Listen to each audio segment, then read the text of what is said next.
Can you give us your perception of where these talks currently stand? How close to a ceasefire are we really?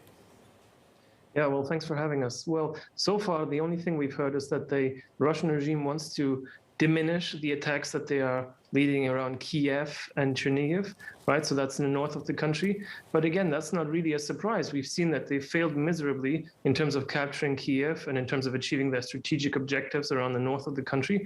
And they said before that they would like to intensify and concentrate their efforts on the east and the Donbas region.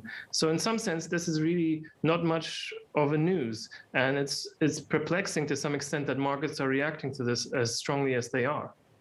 So if it's not real progress, do you anticipate real progress can be made when these negotiators meet again, or if ultimately there is a meeting between President Zelensky and President Putin?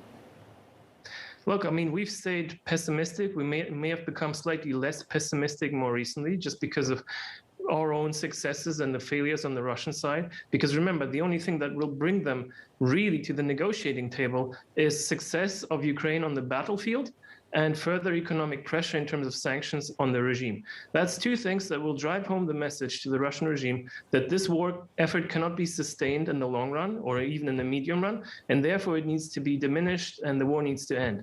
That is what will drive home the message that peace negotiations are important. Before that happens, it's hard to be optimistic. Hard to be optimistic. Alexander, just characterize it for me in a very simple way. How far apart are the two sides at this point? How big is the gap between the Russians and the Ukrainians? Well, there are certain issues on which a compromise is quite close or is quite realistic. We've heard that before. When it comes to the neutrality status, there is a way to reach compromise, perhaps. When it comes to certain issues that are important to the Russian side but don't have much to do with reality on the ground, things like the Russian language, which was always fine, never discriminated. Things like demilitarization, whatever that means, or denazification, whatever that means for them. So those things we can give to them such that they can portray a victory at home if they really need to. But so those things, a compromise is pretty realistic. When it comes to the territorial integrity, there is no way a compromise can be reached. We're not going to give up our lands. We're not going to give up our people who live in these areas and who do not want to be part of Russia.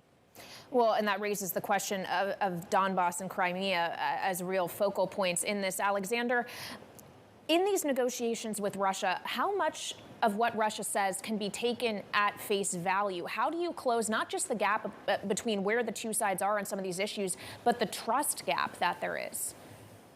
Well, that's a good question, and that's very hard to do because we've been observing this regime over more than 20 years, and what we saw is that they've been consistently lying and deceiving and manipulating. We heard that there was no Russian troops on Crimea, and then suddenly it was a victorious, crusade on the part of the Russians.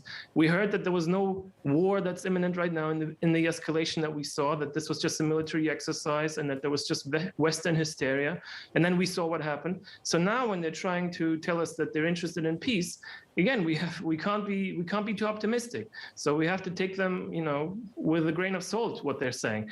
The only thing that will really change the situation is our victory on the battlefield and further economic pressure on Russia such that they cannot finance the war. That's what really is going to change the situation. Alexander, one development I found intriguing. The Russians now seem to be accepting the idea that Ukraine could join the EU.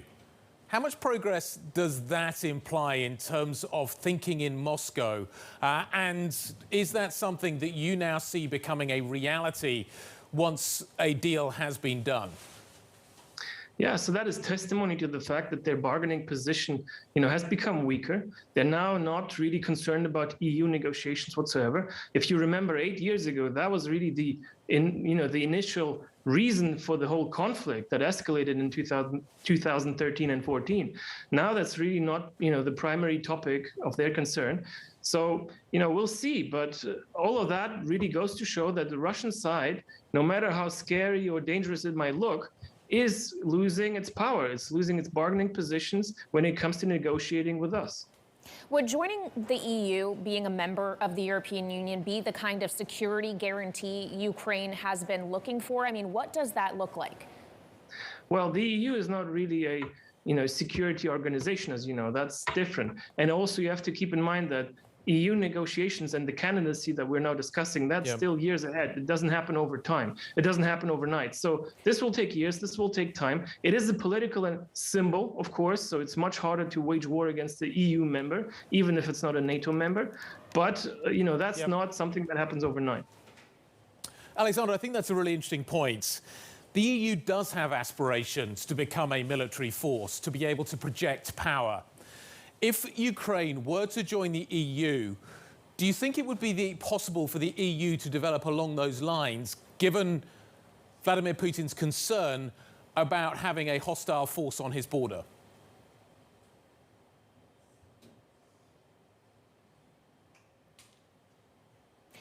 Guy, it seems that we have lost Alexander, unfortunately. Yeah, it does seem that we have, but it was great to get his insight. And Guy, I think it raises a really interesting question. As you see the likes of Germany bulking up its defense spending, a real pivot coming from Scholz as chancellor, that doesn't necessarily seem like something that you can unwind really easily once you have set that course in motion. The question is, how does Ukraine get involved in that equation? Well, it's really interesting. Does NATO remain the primary security architecture, the primary structure for European security going forward? Or does the EU look to maybe make progress on that front? Alexander Rodnyansky still with us, back with us, should I say. Alexander, I'm not sure you heard my question. Were Ukraine to join the EU, do you think that would limit the EU's capability to develop as a military force? So again, the Ukraine will not join the EU tomorrow. It's going to take years. And by that time, the military architecture of Europe may change considerably. Now, in response to this war, we're seeing that European countries are waking up when it comes to securing their own, armies, essentially building up their own military infrastructures. They're trying to reach the 2% goal that NATO has set out for itself. So we will see what will happen over the years. Okay. But of course, remember, this is not the same as a military organization. The EU is not the same thing. So this is two different questions. But of course, over time, you might be quite right. There might be a stronger military role for the EU as a whole, and Ukraine could be part of that. And it doesn't mean that the security of Europe will be compromised. In fact, it might become stronger with Ukraine. Okay, well, as you say, Alexander, that's a bit of a longer-term issue. So let's talk about near-term. Ukraine has said for a deal it wants its security guaranteed. Where does it anticipate that will come from? Who will provide that protection? Well, you might have just heard the news from today. I mean, there's a number of countries that have been mentioned. Turkey, for example, Canada, maybe a couple of others. But the big trick here, of course, is that many of these countries are NATO members. So the meat of the discussions is essentially, and how do you make sure that we get tangible security guarantees, and at the same time, in case of conflict, NATO doesn't trigger Article 5, right? So these two things are hard to separate, and that's why there are these negotiations that are kind of hard at this point.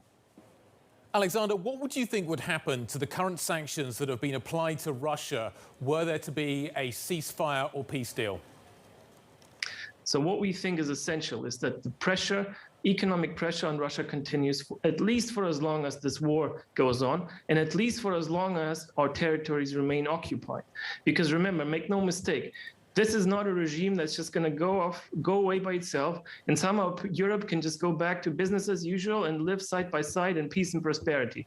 We have now seen, finally, full proof of the fact that this regime is a threat to economic prosperity and peace in Europe, and it's in a long-term interest to make sure that Russia somehow by itself transitions to a more democratic equilibrium, away from this authoritarian equilibrium in which it has found itself. So that needs to be the medium-term objective, and certain sanctions will have to remain, and in fact will have to be intensified for that to be achieved.